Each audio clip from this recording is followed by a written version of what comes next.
concernant l'arrêt Nintendo sur la question de l'hébergement de contenu illicite par cet arrêt de la Cour d'appel de Paris du 12 avril 2023. Est-ce que vous pouvez, Maître Favarel, rappeler les faits de cet arrêt? Quel était le problème en l'espèce? Oui, on a une société hébergeur d'estorage qui avait sur son site internet des liens permettant le téléchargement illicite de jeux vidéo. Les sociétés Nintendo et Pokémon lui ont notifié cette contrefaçon, l'existence de ces liens de manière extrêmement claire, et Destorage n'a pas retiré les liens promptement, contrairement à ce que la loi lui imposait de faire. Nintendo et Pokémon ont donc agi à l'encontre de cet hébergeur, pour obtenir sa condamnation. Et elles ont sollicité sa condamnation sur le fondement de la contrefaçon, d'une part, des dispositions du Code de la propriété intellectuelle, mais également de l'article plus général 1240, qui est le fondement de la responsabilité extra-contractuelle du 1240 du Code civil. La Cour d'appel vient préciser que le manquement à la LCEN par un hébergeur ne peut être réparé que sur le fondement de l'article 1240 et non pas sur celui de la contrefaçon. En tout cas, la responsabilité de Destorage en l'espèce n'était pas engagée au titre de la contrefaçon, donc il faut rester sur cet article 1240. D'accord. Donc, on évacue du coup la prise en considération d'un certain nombre de chefs de préjudice fixés par la loi, et on reste sur cet article plus général de 1240. Mais à partir du moment où elle vient dire ça et se placer sur ce fondement juridique, eh bien, on ne peut plus mettre en œuvre le droit d'information qui nous permet d'avoir un certain nombre d'informations concernant les actes, l'ampleur de la contrefaçon et en l'occurrence le nombre de fichiers téléchargés par les utilisateurs grâce aux liens litigieux qui avaient été notifiés. La société d'estorage a été condamnée en l'espèce à hauteur de 442 000 euros de dommages et intérêts pour la seule société Nintendo. En revanche, le droit d'information permettant d'avoir plus d'éléments pour chiffrer une éventuelle demande additionnelle en contrefaçon n'a pas été admise. Quelle analyse vous pouvez faire de cette décision? C'est une décision dont il faut se féliciter à mon sens, parce que on a une loi pour la confiance dans l'économie numérique du 21 juin 2004 qui a obligé les hébergeurs à conserver les données d'identification. On a ainsi un hébergeur qui, à chaque fois que quelqu'un apporte un contenu à son site, à sa plateforme, à son espace, doit conserver son prénom, nom, mais également pseudonyme, son adresse électronique, son tout identifiant, son adresse postale et ses moyens de paiement. Ces informations concernant le paiement pendant 1 an. Auparavant, et parce que la réalité, c'est qu'un certain nombre d'internautes se cachent derrière des pseudonymes, on sollicitait du président du tribunal judiciaire ou du tribunal de commerce, mais en matière de contrefaçon, plutôt du tribunal judiciaire, du coup, l'obligation par voie d'ordonnance d'avoir pour l'hébergeur à divulguer les informations concernant ce fait-là qui avait été relaté. Bon. On faisait une requête et dans le bureau du juge, on obtenait cette ordonnance sans même que l'hébergeur soit informé de notre rendez-vous judiciaire, ni même, évidemment, l'internaute qui était derrière.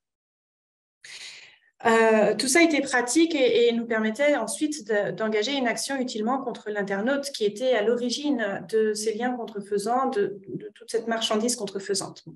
Mais depuis juillet 21, on a une loi qui est rentrée en vigueur le 31 juillet et qui nous permet dorénavant de former une telle demande auprès d'un président de juridiction que quand on est dans un cadre pénal.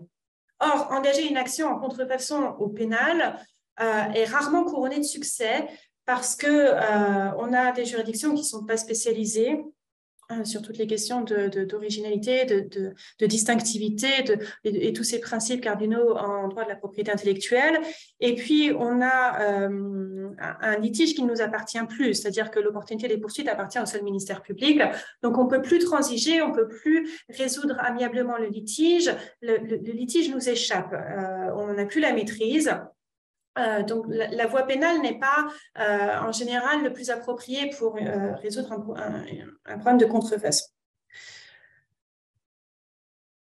On ne peut plus utiliser cette saisie 145 qui nous permettait d'avoir une divulgation de l'authentification de l'internaute indélicat. Et maintenant, on doit donc engager une nouvelle procédure, la PAF, procédure accélérée au fond, qui est une sorte de référé, lorsqu'on veut ensuite engager une procédure en contrefaçon.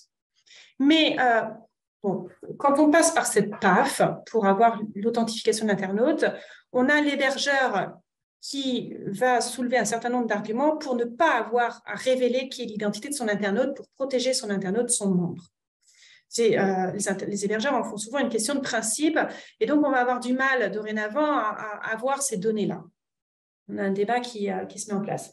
Et finalement, à bien y réfléchir, est-ce que vraiment on a besoin d'authentifier l'internaute en question? L'internaute est souvent insolvable. L'internaute, dès lors qu'il est repéré, va fermer le site Internet ou retirer le problème, mais l'insérer ailleurs. Et donc, c'est un peu un jeu sans fin pour le poursuivre. Est-ce que c'est lui qu'il faut attraire en justice? J'en suis pas certaine. L'hébergeur est tenu à un certain nombre d'obligations. L'hébergeur a une adresse que l'on connaît. L'hébergeur a une assise financière le plus souvent. L'hébergeur a tenu à une obligation fixée par cette même loi pour la confiance dans l'économie numérique qui consiste, en plus de conserver les données d'identification, à retirer tout contenu illicite, manifestement illicite. Et là, en l'espèce, Nintendo et Pokémon n'ont rien fait d'autre que de notifier à Destorage un comportement illicite. Alors, cette illicité était manifeste puisque, à côté des liens de téléchargement en question, on avait des termes tels que spoofed, qui signifie usurpé, ou l'indication Game Free Download, ce qui signifie que le téléchargement du jeu est gratuit. Donc, personne ne pouvait s'y tromper. On était bien en présence de jeux qui n'étaient pas commercialisés par la société Nintendo, alors que ces jeux ne sont disponibles en principe à la vente que sur la boutique en ligne Nintendo. Donc, on a une résistance qui a été marquée par l'hébergeur et l'hébergeur a donc été lourdement condamné pour cette résistance, ce qui nous permet, nous, en pratique, d'obtenir des retraits de contenu illicite et donc de pouvoir défendre, attaquer toute contrefaçon de manière plus sereine par le biais, cette fois-ci, de l'hébergeur. Alors, Maître Favrel, est-ce que une question qui a été posée, est-ce que l'hébergeur a la capacité de se retourner contre celui qui a stocké les fichiers? Oui, parce que celui qui a stocké les fichiers ne respecterait pas ces conditions générales d'utilisation insérées sur le site. Donc, on imagine que l'hébergeur pourrait le faire, mais encore faut-il, parce que c'est toujours pareil. Est-ce que l'internaute est facile à identifier?